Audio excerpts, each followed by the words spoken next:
Buenas noches. En primer lugar, agradecerles la presencia de todos ustedes en este acto y agradecer también la presencia aquí del compañero Sabino Guadra, pues, que amablemente va a echarnos una mano y a explicar también lo que es la candidatura de los pueblos decididos. Y por supuesto agradecer al Club de la Provincia la amabilidad que han tenido de cedernos la sala durante hora y media para intentar nosotros explicarle a todos ustedes lo que pretendemos y si ustedes después quieren, pues amablemente participar en el debate. Ustedes han visto ahí un pequeño spot publicitario de cómo está realmente la situación en Canarias, ¿no? Pero en fin, esto no es más que el fiel reflejo de lo que está ocurriendo en un continente que no es el nuestro, como es Europa, pero que de allá nos vienen todos los males habidos y por haber, y que estamos padeciendo, pues, en grado sumo todas esas políticas neoliberales que ha implementado la tan atraída Troika, ¿no? En esta situación de crisis intensa en Europa y en el Estado español, hoy hace más imprescindible, si cabe, tomar una posición, también en la escena electoral, y ofrecer alternativas reales que permitan hacer frente al desmontaje de servicios sociales y, en general, a la política de imposición que se aplica en otros pueblos. La situación de cada una de las naciones y pueblos del Estado y de nuestras respectivas formaciones puede llevarnos a mirar a esta cita electoral desde puntos de vista bastante diferentes. Desde el respeto a las visiones mutuas, formaciones políticas de Galicia, Canarias, Euskal Asturias y Aragón, hemos sido capaces de acordar nuestra presencia conjunta en estos comicios, en un paso de gran importancia política cara a articular un espacio de izquierdas y soberanistas que devuelva el derecho de decisión a naciones y ciudadanos. La situación por la que atraviesa nuestra nación, Canarias, es de auténtica emergencia social. No solo nos mueve en la calle, y por eso decimos que vamos a Europa para legitimar la justa lucha de las naciones y de las clases populares. Vamos a Europa para legitimar las políticas de los estados que usurpan la esperanza de miles de ciudadanos acosados por el pago de una deuda ilegítima. Vamos a Europa para unir nuestra voz a la de otras fuerzas que piensan como nosotros, que hay que dar un golpe en la mesa y decir basta a las políticas de la Troika. Nuestra voz en Europa hace daño al Estado, porque vamos a denunciar en voz alta y con el altavoz de otras fuerzas progresistas y de otras naciones su modelo de imposición en la calle y en las instituciones europeas. Vamos a Europa a exigir los derechos sociales y reclamamos de entrada la puesta en marcha de una renta básica europea. Vamos a Europa para proponer modelos de relaciones más justas entre los pueblos, a denunciar los tratados económicos que la Unión Europea impone a pueblos empobrecidos por el colonialismo capitalista, pero también para denunciar la sumisión de Bruselas a los dictados de Washington, ya sea vía OTAN, ya mediante el Tratado Transatlántico. Vamos a Europa para decir que debe de acabar el reinado de los imperios financieros y establecer mecanismos de control efectivos sobre los mismos, y a decir que las multinacionales no pueden campar a sus anchas y que debe existir una jurisdicción internacional que ponga coto a sus desmanes fuera y dentro del continente europeo. Vamos a seguir defendiendo en la calle y en las instituciones la defensa del derecho a la autodeterminación de Canarias, el derecho del pueblo canario a decidir sobre su organización política, social, administrativa y de relaciones internacionales, por la liberación nacional y social de Canarias, en la consecución de una sociedad más justa y anticapitalista, por la reivindicación y el rescate del sector público como motor de la economía canaria, la eliminación del actual régimen económico y fiscal de Canarias y en especial de la reserva de inversiones para Canarias, que han llevado a nuestra nación a un índice de pobreza extrema de la mayoría de la población.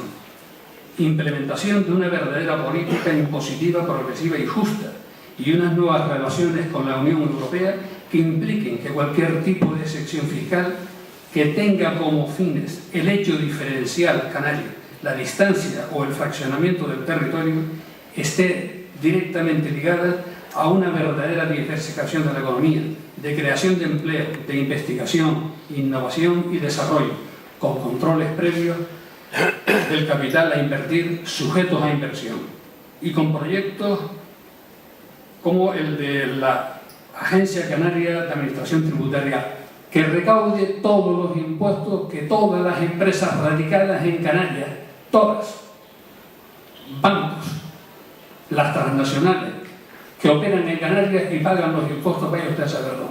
Pero en Canarias no dejan nada más que la miseria, ¿no? Y basado en la creación de apostar por un nuevo modelo socioeconómico que sirva para crear y distribuir la riqueza social y una menor dependencia del exterior en sectores estratégicos de la economía. Apostamos por un nuevo modelo energético sostenible, basado fundamentalmente en las energías alternativas, diversificación de las fuentes de energía, con participación de la población en los procesos de producción y consumo responsable, fuerte inversión en energías renovables que en Canarias son especialmente competitivas, ya que se cuenta con más horas de sol al año y mayor potencial eólico, y que ayudan a reducir el coste de la producción de electricidad y ayudan a la mejora del medio ambiente. Eliminación de los proyectos de introducción del gas para la generación de electricidad. Todo ello en el ámbito de la soberanía y eficiencia energética y de creación de riqueza. Y fundamentalmente establecimiento de políticas y estrategias para la producción, distribución y consumo sostenible de los alimentos en Canarias, promoviendo circuitos cortos de distribución de la producción agroecológica y luchar contra las estrategias de los mercados transnacionales que especulan con los alimentos para convertirlos en puros instrumentos financieros. Dada la extrema fragilidad por la casi total dependencia del exterior y pérdida de biodiversidad biológica y cultural, reivindicación de la soberanía alimentaria como una estrategia más de supervivencia, trabajo, medio y cultura. Para esto vamos a ir a Europa, a solicitar, a exigir la soberanía política para poder llevar a cabo estas cuestiones que estamos hoy aquí planteando, que no solo estamos planteando hoy aquí, lo estamos planteando desde hace muchos años. O sea, no nos van a callar, se saque o no se saque de los diputados. La izquierda independentista de Canarias va a seguir en la brega y vamos a seguir luchando por el derecho de autodeterminación y la independencia de Canarias.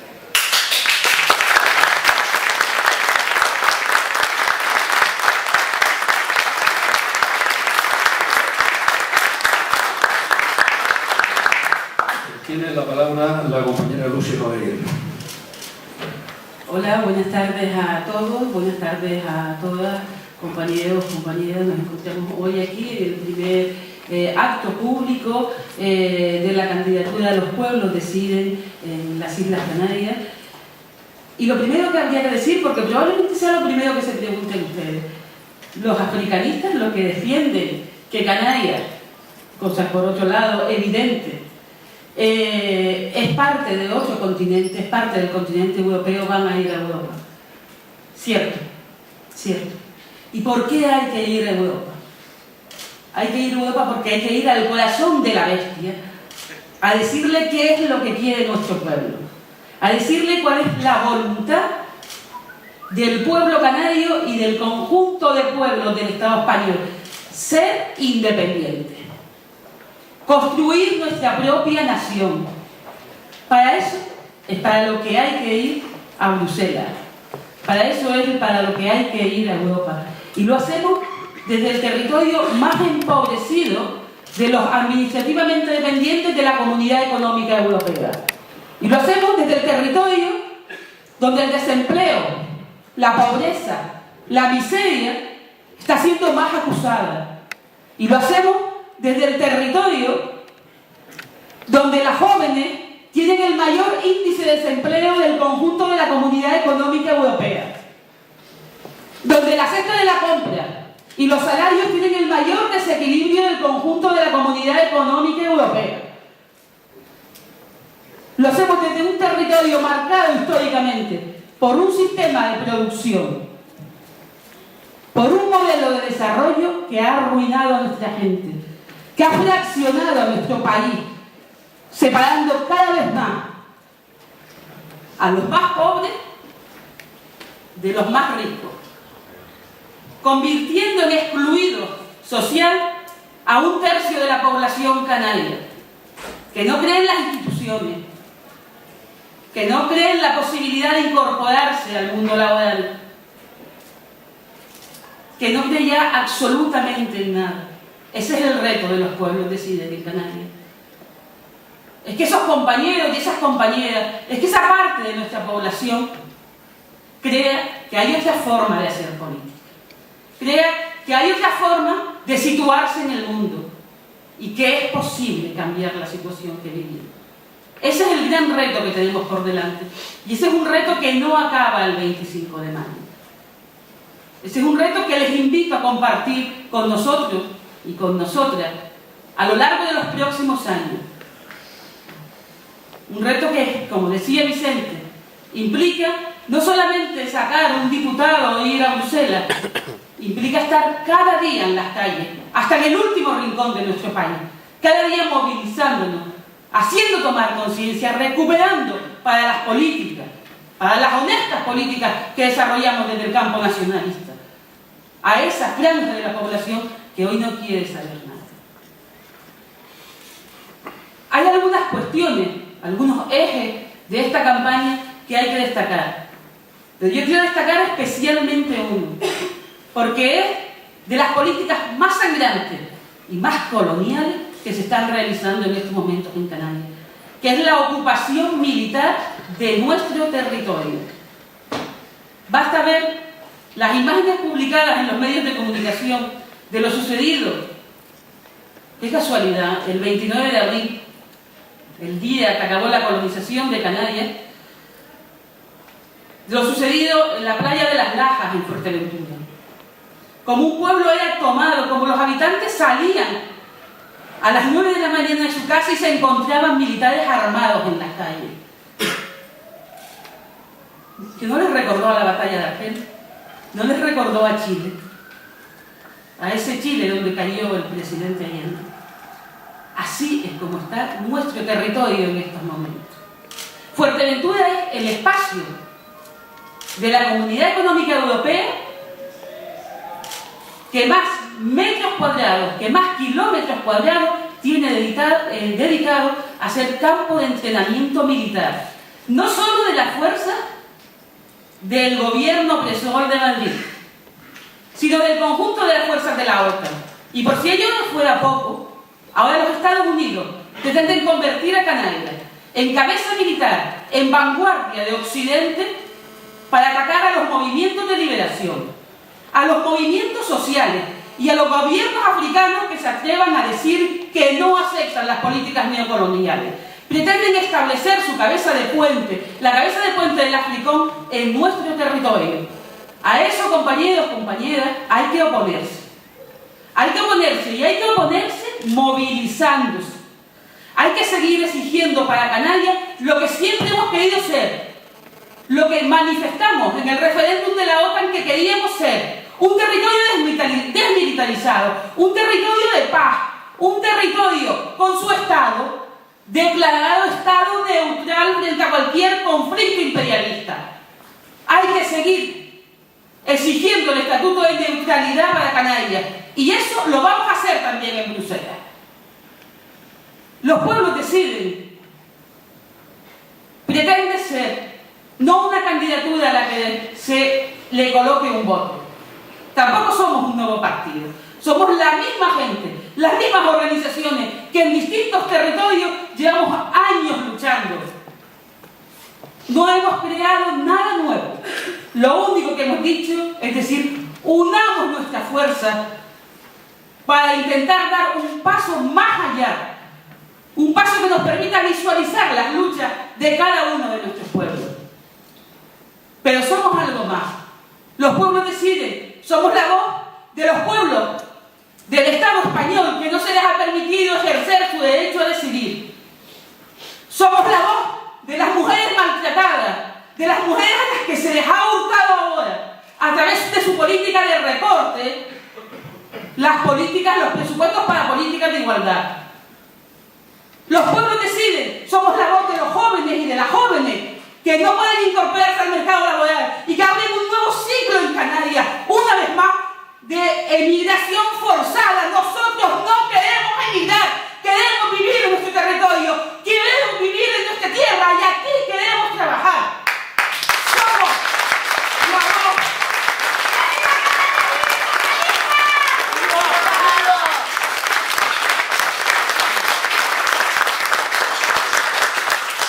Los pueblos deciden.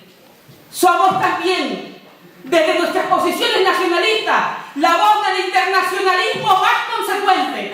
Somos quienes defendemos el derecho de autodeterminación también para el Sáhara. Somos quienes defendemos el derecho legítimo del pueblo venezolano a construir su futuro.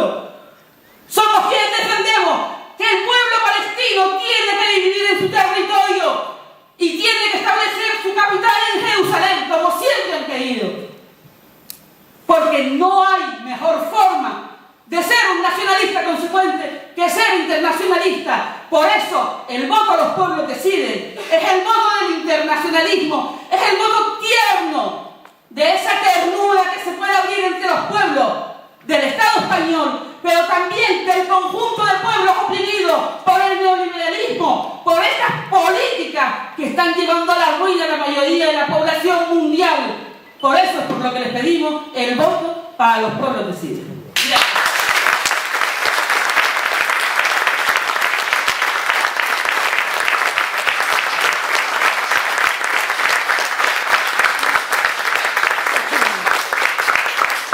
Y a continuación pasamos la palabra a nuestro invitado, el compañero Sabino Cuadra.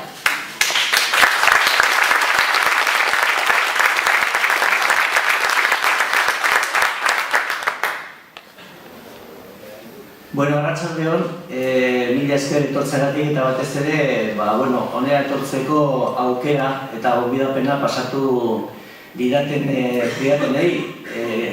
Muchas gracias a todos, buenas tardes. Agradecer la invitación que se nos ha hecho desde aquí, pues para poder venir a charlar con vosotras y con vosotros, para oír estas cálidas intervenciones, estas profundas reflexiones.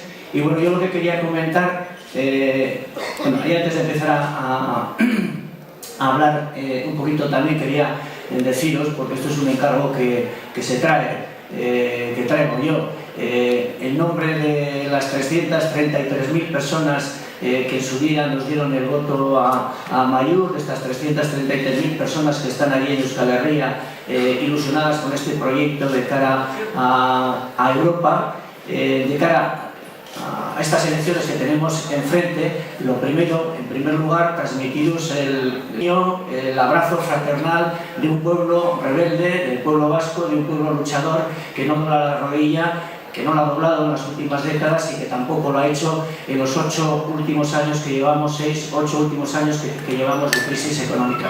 Un saludo pues cariñoso de toda esta gente, que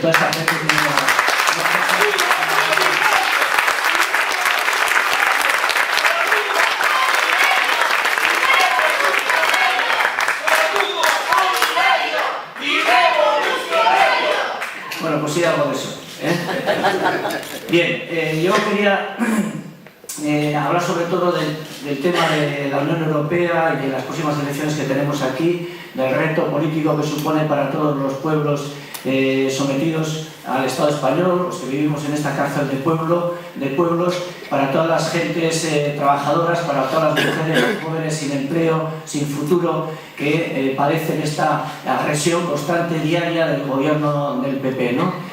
Comentar un poquito todo esto y empezar diciendo, pues hablando de la Unión Europea, pues yo creo que, bueno, todos lo sabemos, todas lo sabemos, es un proyecto que desde el principio pues, respondió sobre todo pues, a los intereses del gran capital, de las grandes multinacionales europeas y de la gran banca, ¿no?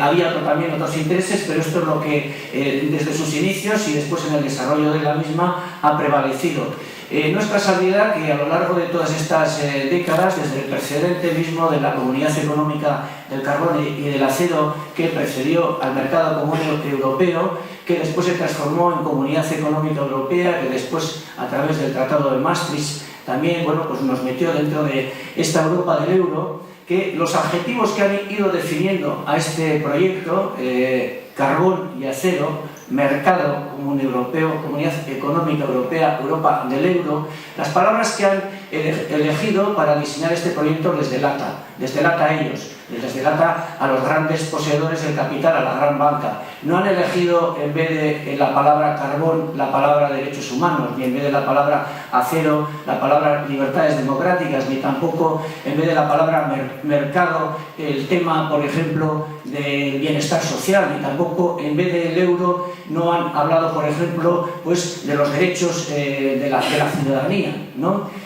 Han puesto estas palabras porque realmente el proyecto que estaban impulsando desde abajo, desde un primer momento, estaba ligado a quienes estaban controlando todo eso, la gran industria en un primer momento, del acero, del hierro, del carbón, posteriormente los grandes mercaderos que crearon e impulsaron el mercado común europeo y con la Europa del euro finalmente pues la supeditación de toda la economía, de todos los pueblos y de todos los estados de Europa a los intereses de las finanzas. Esto nos lo han dicho, nos lo han ido diciendo y esto es lo que realmente tenemos hoy.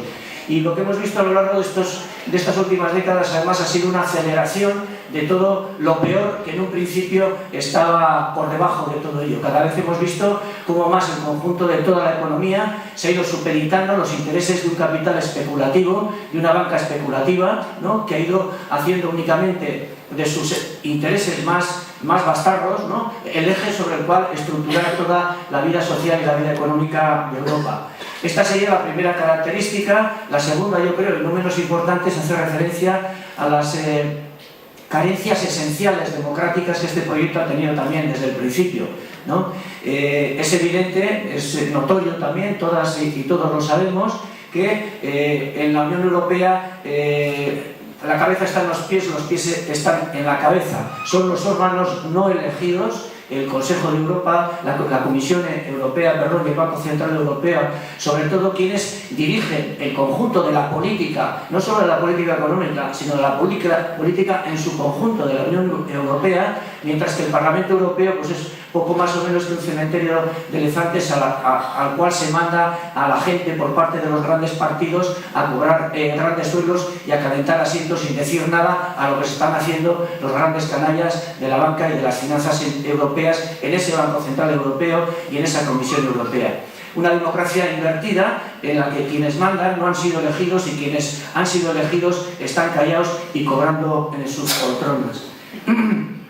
Frente a esta Unión Europea, que además ha tenido una evolución a peor, ya lo comentaba antes, se ha puesto el poder de las finanzas por encima del poder de la economía real, ¿no? Se ha puesto además el poder de las élites por encima del empoderamiento de la ciudadanía. Se han ido estrechando y ajustando cada vez más, recortando los derechos democráticos, haciendo un búnker, haciendo una Europa fortaleza frente a todas esas gentes que vienen a Europa, a nuestros distintos pueblos y países en busca de trabajo y en busca de una vida un poco más decente que la que tenían en sus países, ¿no? Esta evolución a peor es la evolución que hoy nos ha conducido a la Europa que hemos vivido en los últimos años, a esta Europa en la cual en esta situación de crisis lo único que ha hecho ha sido poner el conjunto de todas las relaciones laborales, sociales, el conjunto de toda la economía al servicio de los grandes poderes financieros que son los que controlan estas instituciones, ¿no?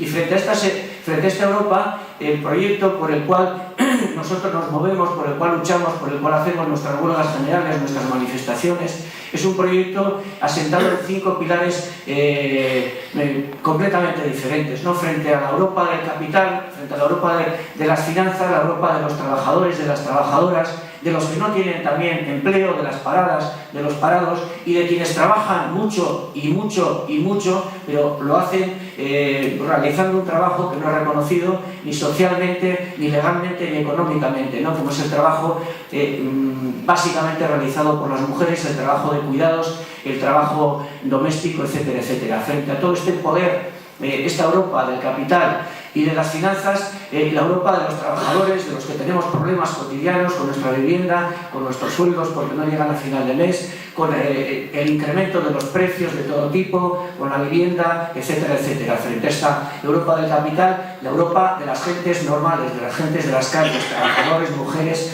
jóvenes, etcétera, ¿no? Frente a la Europa de los estados, la Europa de los pueblos, la Europa de las naciones, no una Europa sentada sobre estados, pueblos de cárceles, como es el Estado español, pueblos de cárceles desde hace, con una historia de exclusión cultural, de exclusión religiosa también, de exclusión política, ¿no? De dominación, de imperio, de crímenes, de expolio, por todos los lugares del mundo y que ahora ha reducido a su más mínima expresión en estos últimos 500 años, pues se niega en modo alguno, como lo estamos viendo con el proceso independentista catalán, a dar el más mínimo paso atrás en una dirección mínimamente democrática, en una dirección que respete mínimamente las decisiones muy mayoritariamente tomadas por los distintos pueblos, ¿no? Frente a esta Europa de los estados, la Europa de las naciones, la que afirma el derecho, como han dicho los compañeros,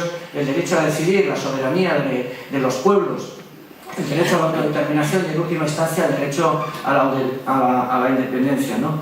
Y frente a la Europa de la guerra, a la Europa de la OTAN, a la Europa del militarismo, a la Europa de las intromisiones en otros países por medios armados, la Europa de la paz, la Europa de la desmilitarización.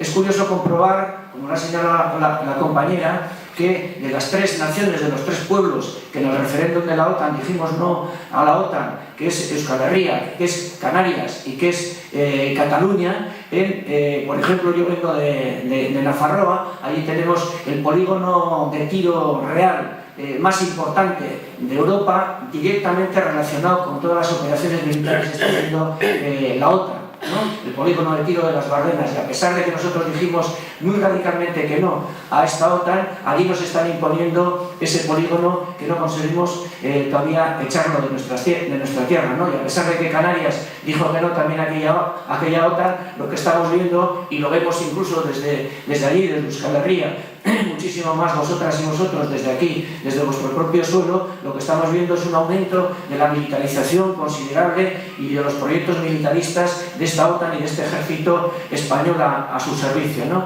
Frente a esta Europa del militarismo, de la guerra, de la intromisión y de la OTAN, la Europa de la paz, la Europa de los derechos humanos, ¿no? Esto es lo que queremos construir.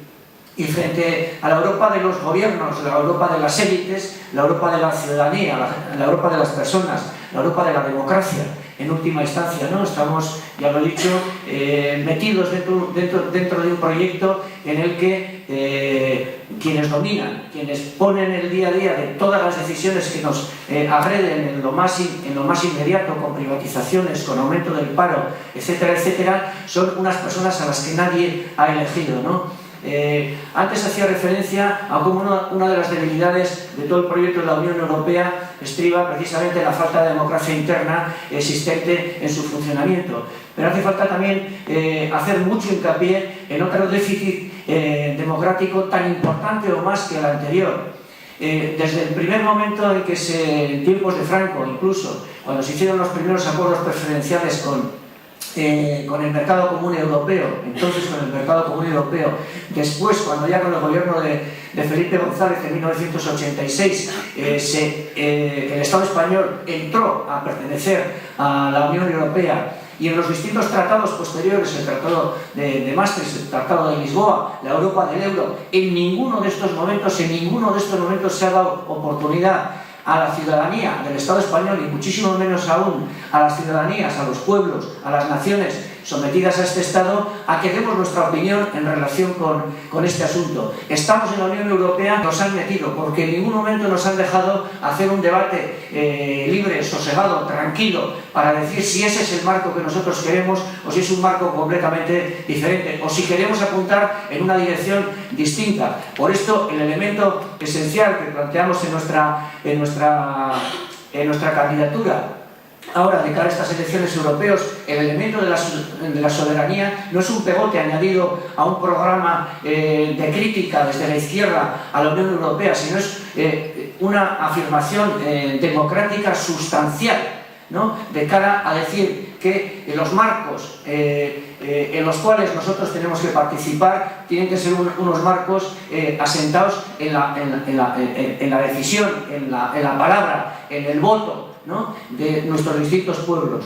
Esta Europa de las élites, esta Europa de los chanchullos por arriba, ¿no?, de las decisiones ocultas, de los acuerdos entre pasillos, esta Europa se tiene que acabar y tiene que ponerse en marcha una Europa diferente, asentada en la soberanía de las naciones y en el sometimiento de los órganos ejecutivos y de todos los bancos centrales y todos estos organismos al poder de la gente elegida, ¿no? Y frente a la Europa imperio también que se está construyendo, que se está consolidando, una Europa, antes hacía referencia al tema de Schengen, a los acuerdos de Schengen que limitan y que hacen una Europa fortaleza frente a toda la inmigración que está llegando a nuestros estados, a nuestros pueblos, ¿no? No podemos olvidar en ningún momento que, en definitiva, la miseria que existe en el sur, las guerras que existen en el sur, es aquí en el norte.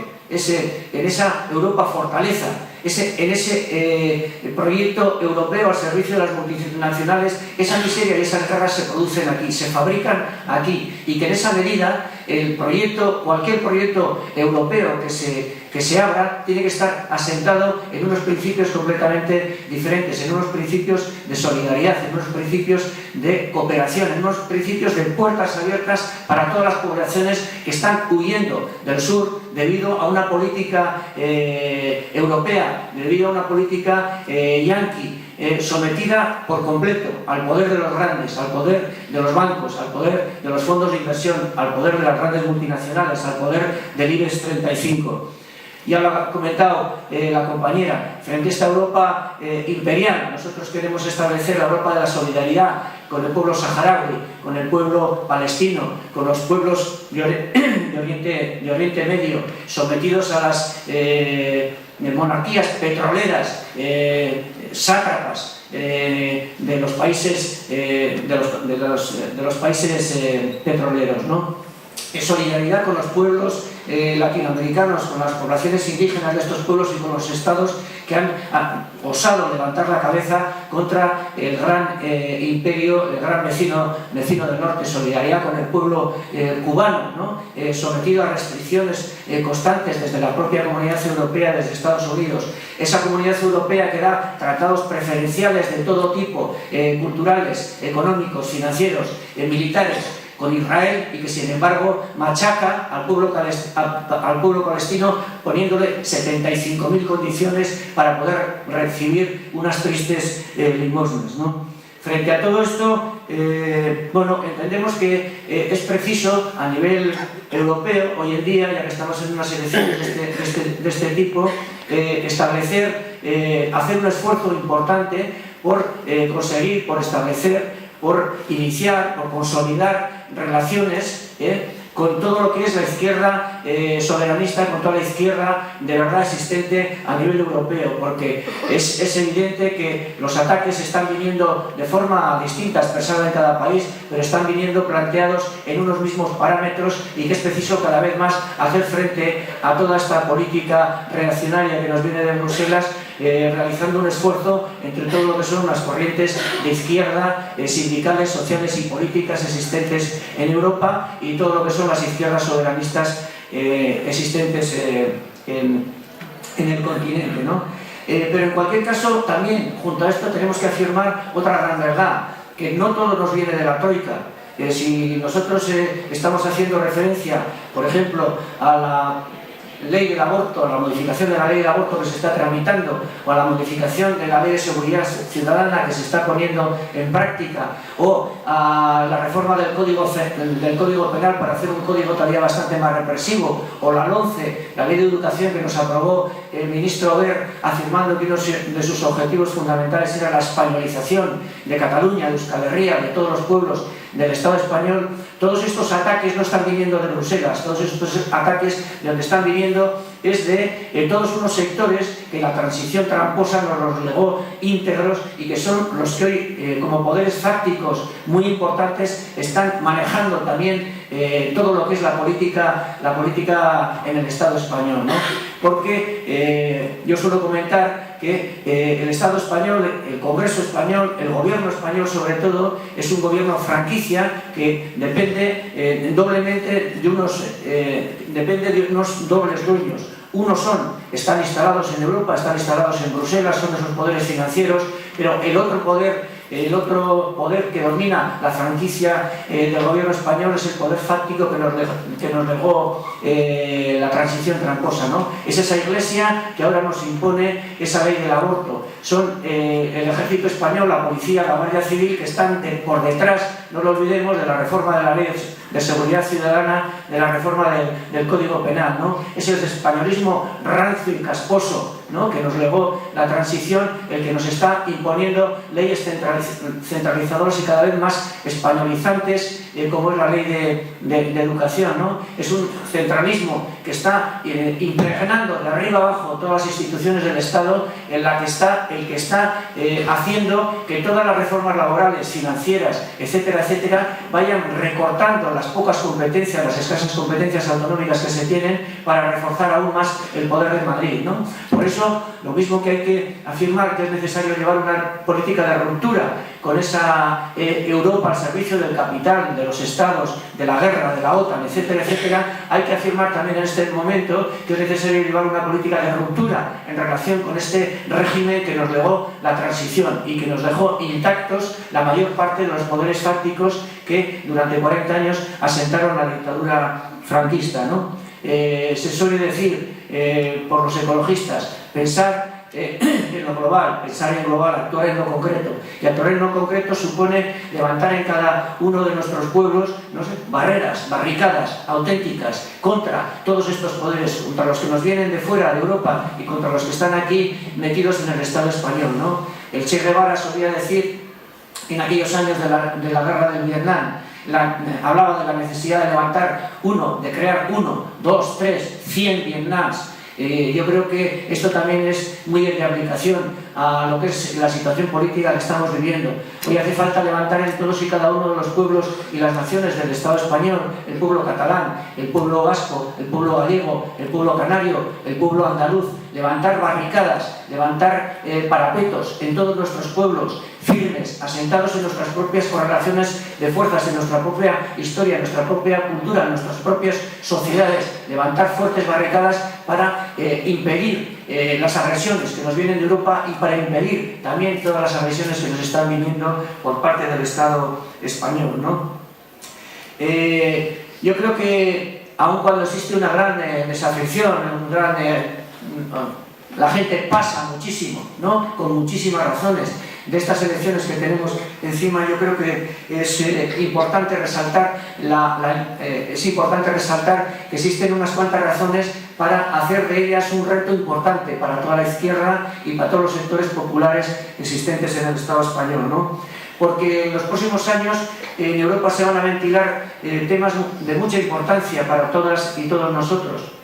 Por ahí van a pasar, y de esa lucha, de cómo se ventilen esas luchas, vamos a tener las puertas más abiertas o más cerradas en el futuro, el resto de los pueblos, de cómo se ventilen los temas de la soberanía, del derecho a autodeterminación, del derecho a la independencia de Escocia y de Cataluña, de cómo se ventilen esas luchas, vamos a ser nosotros directamente afectados en un sentido positivo, en un sentido negativo. Por Europa también va a pasar en los próximos años los acuerdos que ahora de forma secreta, por los pasillos, sin informar nada de todo ello, están realizando esos poderes ocultos de la Unión Europea con los Estados Unidos, ¿no? Para incrementar todavía mucho más el poder de las finanzas, para liberalizar muchísimo más todo tipo de relaciones, para impulsar todavía bastante más las privatizaciones, etcétera, etcétera.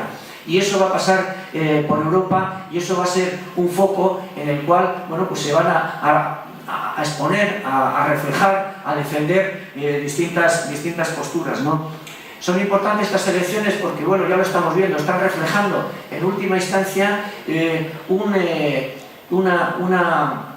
una crisis muy importante de todo lo que es el Estado que nos ha legado el franquismo, ¿no? Hace 3 años prácticamente nadie podía pensar que en un plazo corto de tiempo las tertulias en todas las cadenas de televisión, los comentaristas de todos los periódicos estuvieran discutiendo sin más, en un sentido o en otro, pero estuvieran planteando sin más la viabilidad del Estado legado por la transición, ¿no? La viabilidad del Estado español, de si Cataluña se puede ir o no se puede ir, ¿no? De si los pueblos de este Estado pueden avanzar o no en el terreno de la soberanía, de la autodeterminación, de la independencia. Esto que hace 3 años parecía tan solo una quimera, un sueño, un programa político de algunos partidos, hoy es una realidad social que se está viendo en todos los pueblos, en todas las naciones, en todas las ciudades del Estado español. Se está discutiendo sobre todo esto, y esto tiene mucho que ver con estas elecciones también, la acentuación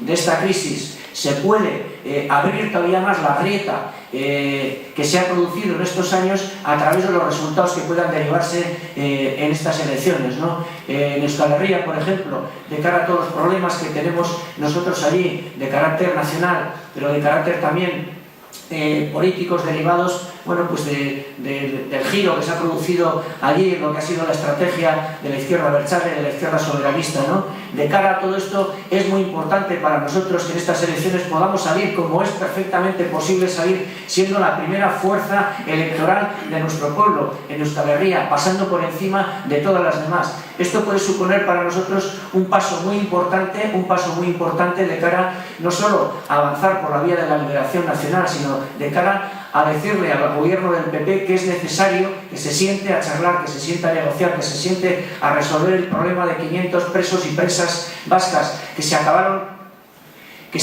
ya el tiempo de las ilegalizaciones, porque se siguen dando ilegalizaciones en nuestro pueblo, se sigue deteniendo a gente, se sigue torturando a gente en cuartelillos y comisarías, se sigue en última instancia juzgando por docenas y docenas en meses anteriores 80 personas pertenecientes a la organización juvenil SEGI y dirigentes de la antigua izquierda abertzale han sido juzgados, y se está a la espera de que puedan caer sobre ellos años y años de cárcel.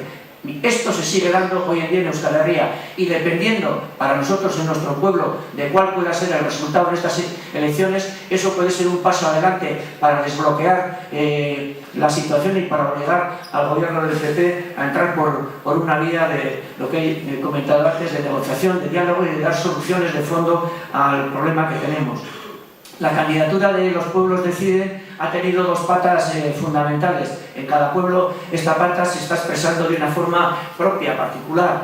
Una pata ha sido la afirmación del derecho a decidir, la afirmación del derecho a la autodeterminación, que por encima de todo tiene que estar la democracia para nuestros pueblos, que nosotros somos mayores de edad y que tenemos que decidir. Y la otra pata es la pata social, la lucha contra la troika y con quienes son aquí en el Estado español pues, sus correveidores, ¿no? Sus franquicias, el gobierno del PP, pero allí en Euskal Herria el gobierno del PNV, que sigue también en gran medida, paso a paso, todos los mandatos, todas las propuestas que vienen desde Bruselas. Estas han sido las 2 patas sobre las cuales se ha intentado articular una candidatura que agrupara a la inmensa mayor parte de las fuerzas soberanistas y de izquierdas. No ha sido ello posible, pero en cualquier caso tenemos una candidatura potente, muy fuerte, ¿no? Muy fuerte. Yo estoy convencido que vamos a sacar representación parlamentaria, porque ya lo hemos hecho en peores condiciones desde allí, únicamente desde Euskal Herria, ¿no? Y pienso que ahí vamos a aportar un caudal de fuerza, de ilusión, y de votos para que esto sea así, ¿no? Yo creo que, y termino ya, que existen 4 razones importantes para votar en estas elecciones, para charlar con nuestras compañeras y nuestros compañeros que están desconfiados de las mismas, que están distantes de estas elecciones, para convencerlos de que en cualquier caso ese pequeño esfuerzo que supone ese día depositar una papeleta puede tener unos resultados positivos para las luchas que estamos realizando en el día a día, ¿no? En primer lugar, porque pienso que es muy útil.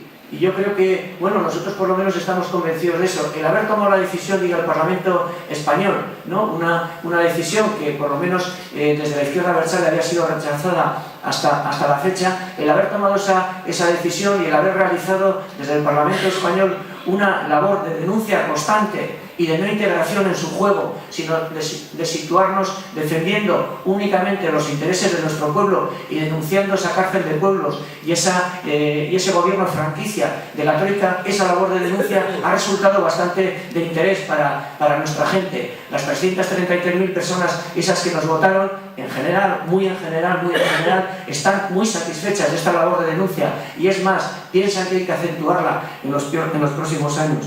Pero, en segundo lugar, hay una razón todavía que es más importante, porque no queremos en modo alguno que en Europa, en el Parlamento Europeo, nadie hable por nosotras y por nosotros, que nadie usurpe nuestra voz, que nadie usurpe la palabra cuando allí se debata de Escocia, cuando se debata de Cataluña, cuando se debata de los próximos planes que la Troika va a querer impulsar, meternos a nuestro pueblo, que nuestra voz no la represente allí, la voz del pueblo vasco, no la represente el PNV, no, que hay allí representantes de nuestro pueblo defendiendo nuestros derechos, ¿no? Y que hay allí representantes defendiendo los derechos de todos los pueblos que están metidos en esta candidatura, del pueblo canario, del pueblo astur, del pueblo aragonés, del pueblo gallego, etcétera, etcétera. Que nadie hable por nosotros. Nosotros tenemos que tener allí voz propia para expresar nuestras propias reivindicaciones, nuestra propia rabia, nuestras propias aspiraciones, nuestros propios sueños, ¿no? En tercer lugar, para tejer lazos, estar allí favorece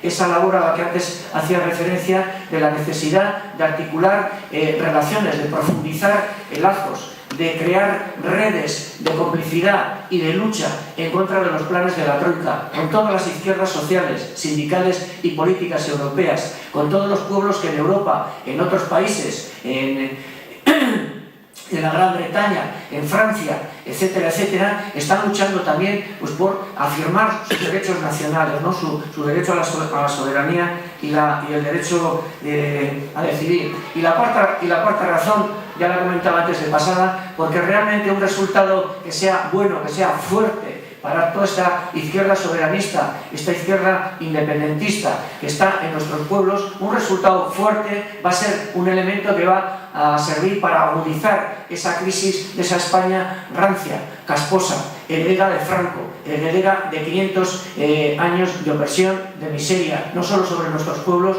sino sobre muchos pueblos del mundo. Y por esas 4 razones yo creo que merece la pena hacer un esfuerzo militante, todas las personas que estáis aquí o todas las que lo queráis asumir, pues para extender este mensaje y decir que el voto en favor de esta candidatura de los pueblos deciden es un voto a favor de la pelea diaria por mejorar nuestras condiciones de vida, por luchar contra las reformas y los recortes de la Troika y del gobierno del PP y por encima de todo para afirmar que nada se tiene que decidir que nos afecte a nosotras y nosotros sin contar con nosotros, sin contar con la soberanía de nuestros pueblos para decidir todo lo que crean conveniente. Y eso es todo.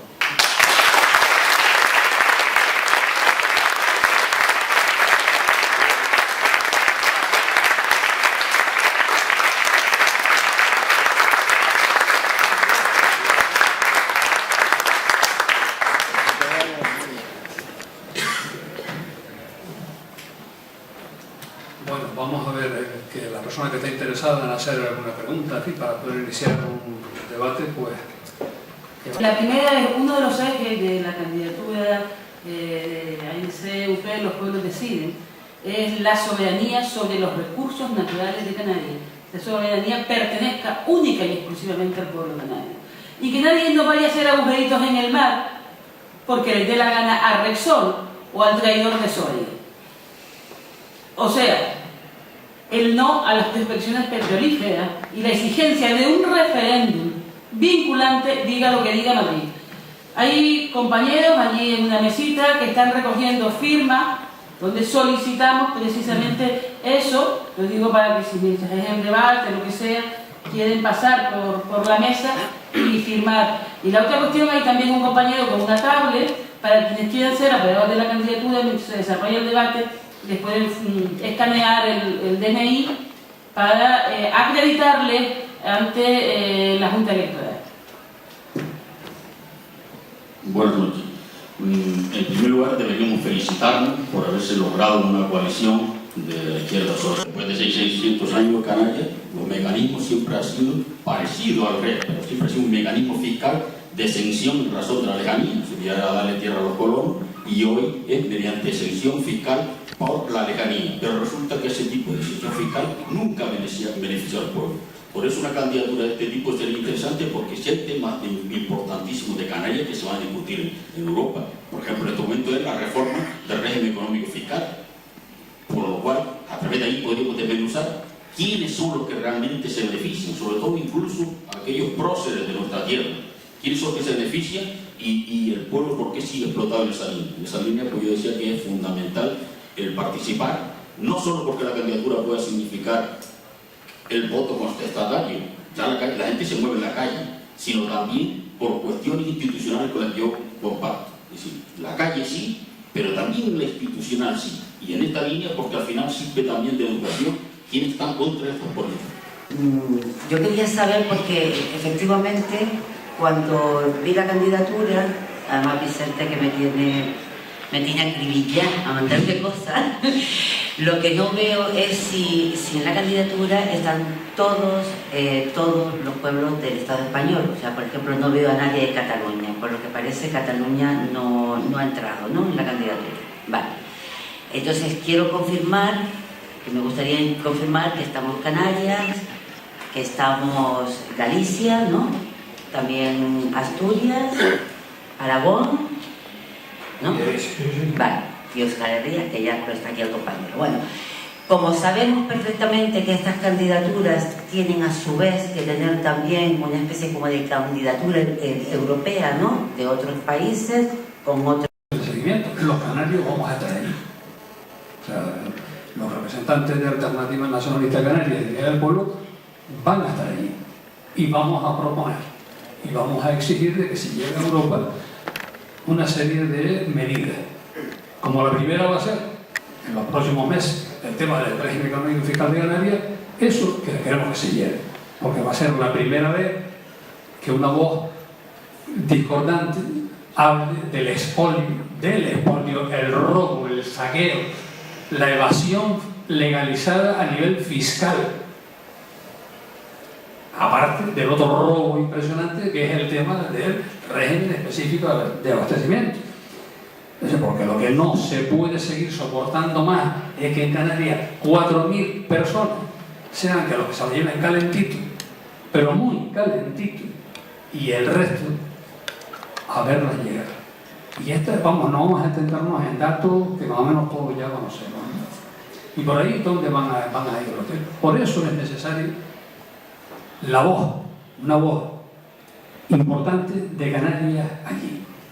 Porque, por ejemplo, hoy había una rueda de prensa de los famosos plataneros, de los famosos tomateros, de los grandes exportadores, Los lobbies del plátano. Exactamente. O sea, que se estaban quejando de la poca, en fin, que no les llegaba las subvenciones al plátano o al tomate de la exportación. Y habría que decirle una cosa, que son unos auténticos caraduras, calificativo suave porque estamos en horario infantil. Porque luego, hace escasos meses, el lobby platanero, encabezado por el señor Félix Santiago Melián, yo doy los nombres, no hay ningún problema,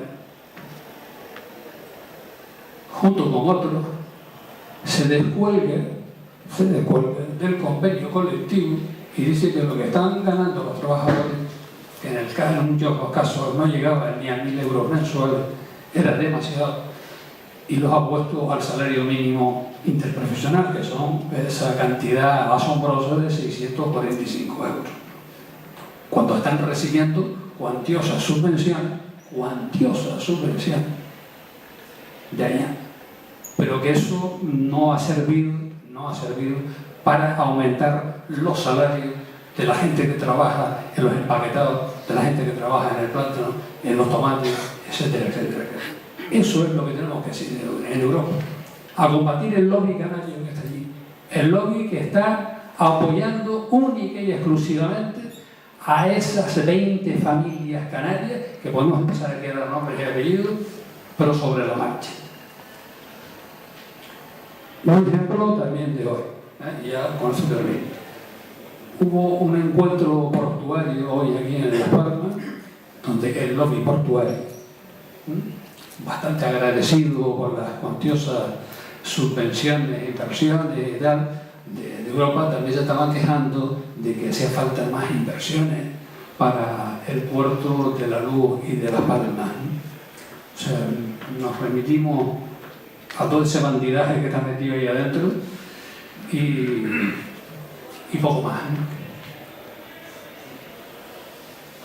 Sí, muy bien por comentar algo en relación con lo que has señalado.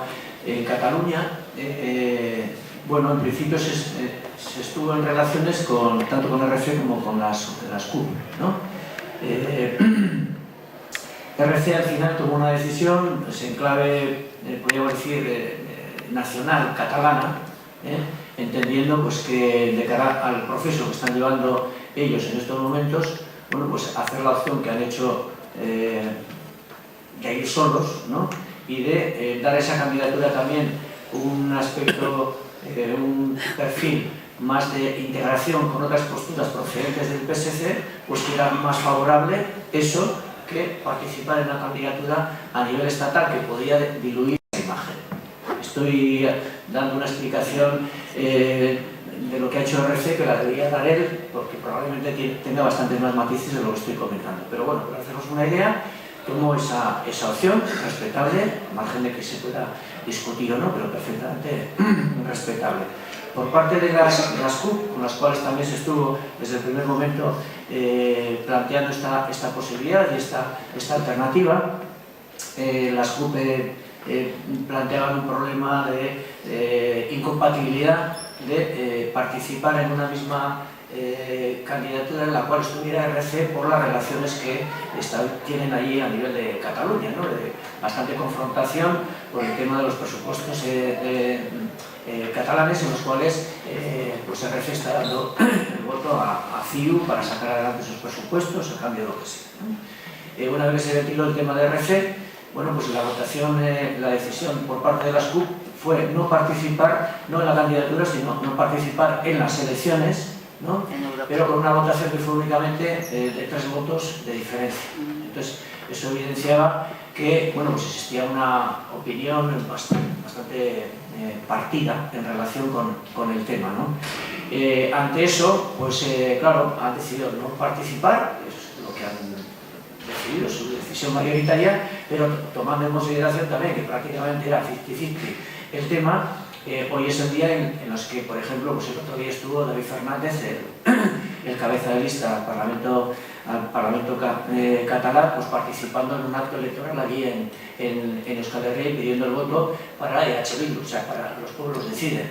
Y hoy es el día también en que compañeros del BNG y de EH Bildu están en Cataluña realizando allí también campaña electoral sobre la base de pues, la red, más o menos, que bueno, pues está de gente de las CUP, no de las CUP, pero sí de gente de las CUP que está participando en eso. O sea, de Cataluña no hay nadie, pero tampoco se puede decir, no hay nadie en cuanto a sigla, pero no se puede decir que no esté gente catalana muy referencial y muy importante participando en alguna medida en esta campaña, ¿no? En nuestro pueblo. En distinta medida se puede decir, en Andalucía, por ejemplo, pues tanto las CUT, las candidaturas unitarias de trabajadores, la de Marina el Gordillo, ¿no? Las candidaturas municipales, y aparte de eso, el SAC, el Sindicato Andaluz de Trabajadores, el Sindicato Andaluz de Trabajadores nos ha pronunciado en un sentido de voto, las CUT sí, porque son miembros de Izquierda Unida y en Andalucía, pero también es evidente que un sector, tanto las CUT como el SAP, se definen a sí mismas como una fuerza sindical y política nacionalista de izquierda, reivindica la soberanía, el derecho a autodeterminación y la independencia para Cataluña. Entonces, bueno, pues esto también crea una situación política un tanto movible. Yo, por ejemplo, hace 15 días he estado por allá en Jaén, en Granada y en Sevilla participando pues, en unas actividades que realizaba el SAC y en las cuales pues, una de las partes de la intervención, de las dos que realizaba yo allá, pues era hablar del Parlamento de Cataluña, de europeo, de las próximas elecciones y así. Entonces, bueno, esto es una realidad también. Ellos no participan, por supuestísimo, en esta candidatura, los pueblos deciden, pero tanto a nivel andaluz como a nivel catalán, como también a nivel castellano, con gentes y algunas pequeñas fuerzas, bueno, pues está realizando una campaña bastante más extensa de lo que pueda ser la mera suma de siglas. Esto luego, ¿qué cuerpo va a tener en el Parlamento Europeo y aquí? Es decir, bueno, pues entre todas las fuerzas que componen hoy en día los pueblos deciden, ¿qué nivel de coordinación, de seguimiento va a existir? Existe el compromiso claro, ¿no?, de crear en torno a la gente que va a salir elegida pues un equipo de trabajo a reunirse con periodicidad, con agilidad, o los medios informáticos, bueno, los medios que tenemos permiten realizar un seguimiento muy cercano, tener una información muy directa, ¿no? Cosa que hace, por ejemplo, 20-25 años, cuando salió el primer europarlamentario de Ribatasuna en aquel tiempo, pues no era tan posible, pero esto es perfectamente posible articularlo y articularlo también en torno a la gente asesora que se pueda tener allí y que vaya a realizar ese trabajo de contacto, de relaciones con el resto de fuerzas de izquierda sindicales sociales existentes a nivel europeo, ¿no? Yo no te puedo dar muchas concreciones de todo eso porque no lo sé, y sobre todo porque yo creo que es algo que va a tener que liarse sobre la marcha, ¿no? Que va a tener que coger un cuerpo sobre la marcha, pero sí existe el compromiso expreso de que ese funcionamiento va a existir, ¿no? Y que no va a ser tan solo ya sabido uno a ver quién le toca y se acabó y a las próximas elecciones. No, eso no va a ser así. Y es un acuerdo al que se ha llegado. ¿Cómo se puede plasmar? Bueno, pues eso por verse, ¿no? Lo mismo ocurre un poquitín con el nivel de encuadramiento que se pueda tener allí en el Parlamento Europeo. Se piensa que la situación puede cambiar un poco y que hoy en día apostar por decir, no, pues yo voy a estar en el bloque de las naciones sin Estado, voy a estar en el bloque de la izquierda, en el cual, por ejemplo, también está participando el Sinn Féin, o sea que no están allí tampoco delimitados formaciones soberanistas y formaciones de izquierda, sino la cosa está bastante... Pero lo que preguntaba era por eso, porque sabes que hay ya gente, bueno, aparte de los grandes que ya lo tienen más que clarísimo, que sí están empezando a tener contacto. Yo creo que se me oye con un bozarrón, y están empezando a tener ya contactos, ¿no? Sí. Pues un poco con cuál es el perfil en Europa que puede hacer, y preguntaba por eso, si ya se tenía un poco la idea de con quién se podía tener contacto, o si había, pues por ejemplo, los grupos soberanistas de Escocia, los bretones, ¿no? O toda esta gente se había tocado con ellos. Era una pregunta. Porque con esa gente se tiene relación al margen del tema europeo, vale, pero permanente, a nivel de trabajo diario, de reivindicaciones comunes, de realización de encuentros, tanto abiertos de cara al público como internos a nivel de comentar por la situación existente en cada uno de los pueblos, ¿no? Ahora, ¿esto cómo se va a conformar ya en el próximo abanico del Parlamento Europeo? Yo no te puedo dar mayores concreciones. Me gustaría consultar el tema del sector financiero, ¿no? Que hemos hablado aquí de la red y hemos hablado de la RIC, y todo el mundo sabe aquí realmente de lo que estamos hablando, que es robarnos a todos los trabajadores. Lo que no vamos a hacer niños pequeñitos, si realmente tiene claro que tenemos que tener nuestra propia banca, que nos la han robado. Ellos siguen teniendo, ustedes siguen teniendo la cucha, nosotros no tenemos nada. Y está claro que tenemos que tener ideales, y tenemos que estar en la calle, y tenemos que hacer barricadas, todo ese tipo de cosas, pero al final, incluido, pues hay que controlar el tema de lo que es la pasta, de lo que es el dinero. Y habría que crear, pues, una nueva entidad de ahorro popular, que a través de ese elemento, y con gente honesta y honrada, y no tienen que ser políticos, pueden ser técnicos, pero honestos y honrados, sí se podría controlar el REF, la RIF y lo que realmente queramos decir. Pero es una cosa a defender por los pueblos, es decir, yo quiero mi propia caja. Porque nosotros en Canarias, toda la banca, ¿qué es banca? Banca española. Si nuestro pueblo decide crear una entidad financiera a nivel de todo el archipiélago y la banca popular a poner ahí ese dinero, toda la banca nacional tendría que irse de Canarias, que es a lo que hay que aspirar, porque al final, incluso el Che Guevara, en los primeros años, y hay mucha gente que no lo sabe, los primeros años se tuvo que poner de presidente del Banco de Cuba para saber que... Está claro que el proyecto imperialista para Canarias hoy es convertir estas islas, por un lado, en un portaaviones gigante desde donde vigilar y castigar al África, militarizar esto al extremo, y por otro lado ese proyecto salvaje de prospectar y luego sacar petróleo en las costas de Fuerteventura y Lanzarote, lo cual pone en riesgo todo el ecosistema de las islas, todo el empleo de las islas, y además en una visión totalmente colonial de Canarias, donde es un territorio de saqueo y expolio, de monoproducción, de que sean unas islas donde se saque petróleo a beneficio de una multinacional como el Repsol, sin consultar ni importar el futuro del pueblo canario, y manifestar esa necesidad de que esa necesidad de parar en Canarias al imperialismo en su proyecto de portaaviones de militarización de Canarias, pero parar en seco a la Repsol y el proyecto que tiene el Estado español y el imperialismo de convertir esto en una base de saqueo del petróleo, destruyendo estas tierras y acabando con la vida de este pueblo, y a la cual este pueblo radicalmente se opone, y eso está claro que es una mayoría social importante que está en contra de las prospecciones y que exige que se le consulte mínimamente para poder decir que no y parar ese desastre. Es fundamental que esa demanda se articule y se lleve y se combata desde todos los frentes. El principal será acá en la calle y haciendo una barricada de todos que paremos esas prospecciones como sean, pero hay que llevarlo allá también, porque es el capital y es el imperialismo europeo y norteamericano el que finalmente maneja estos planes para y contra el pueblo canario. Y es uno de los grandes ejes, como decía antes, de la campaña en Canarias. Respecto a la banca, yo sí quisiera decir algunas cosas. Primero, yo lo primero que digo es que la banca, entendida como la entendemos en el marco de la sociedad capitalista, no tiene patria. O sea, el capital financiero hoy no tiene patria.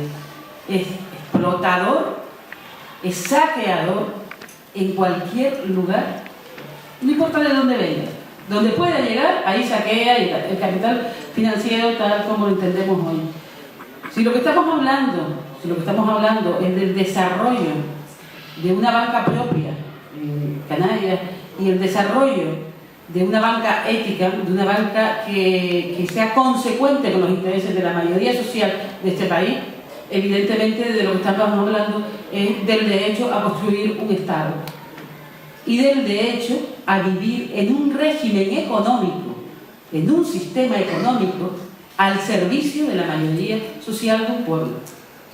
Porque de lo contrario podemos construir proyectos, hay algunos proyectos por ahí de banca ética, pero estaremos hablando siempre de proyectos minoritarios. O sea, yo creo que lo que hay que plantear es efectivamente una banca nacional canaria, pero esa banca solo será posible si el pueblo canario tiene la capacidad de decidir y de construir sus instituciones. La banca nacional, como el Banco de Cuba, efectivamente, a cuyo frente estuvo el Che, a pesar de que no le gustaba mucho esa tarea, eso es producto de que tenemos un Estado construido o en construcción y de que tenemos la voluntad de poner el capital al servicio de la mayoría social. Si no, quedarán efectivamente pequeños proyectos. Y desde luego, ANC, Unidad del Pueblo, sí tenemos este proyecto. Sí tenemos el proyecto de que un día este país tenga su banca nacional que sea creada por su Estado. Por su Estado.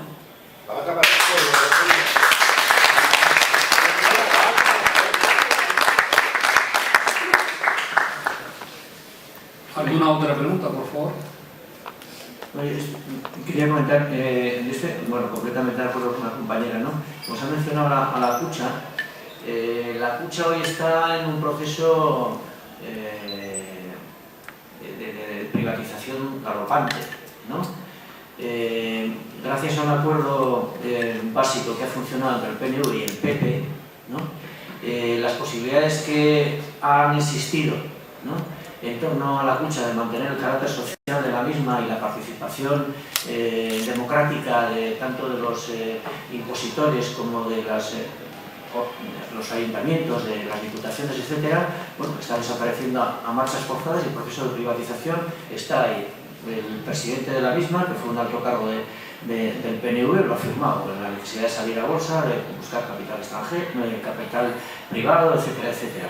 Todavía no está privatizado, pero el camino que lleva es en esa dirección, ¿no?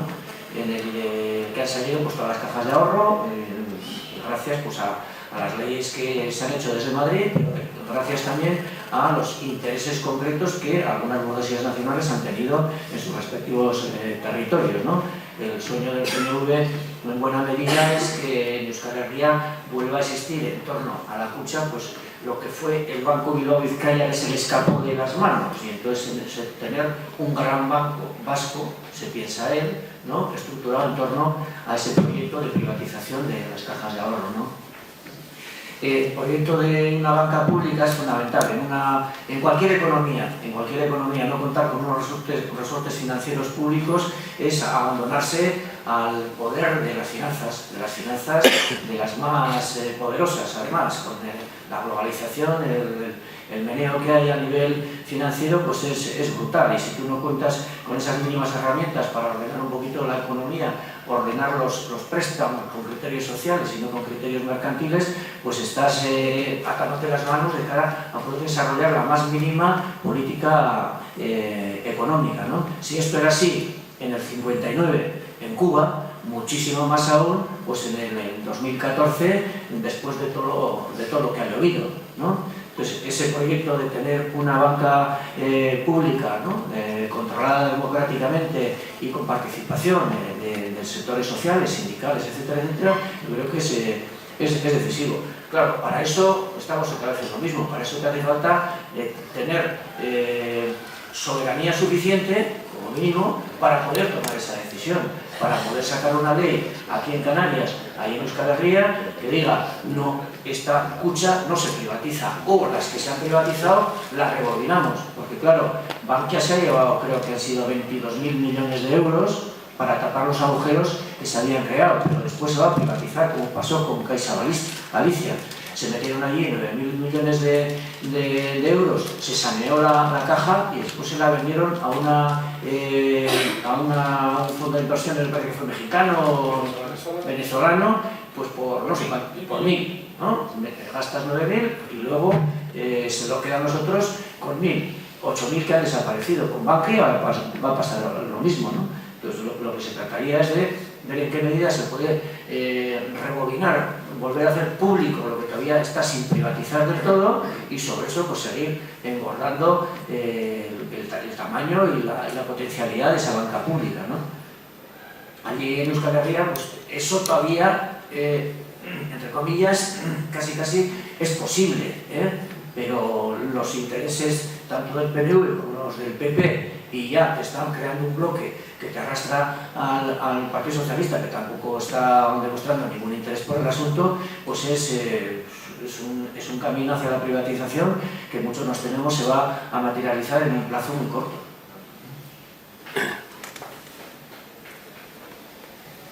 ¿Alguna pregunta más? A votar. Pues nada, muchas gracias por por la participación en el acto y anunciar.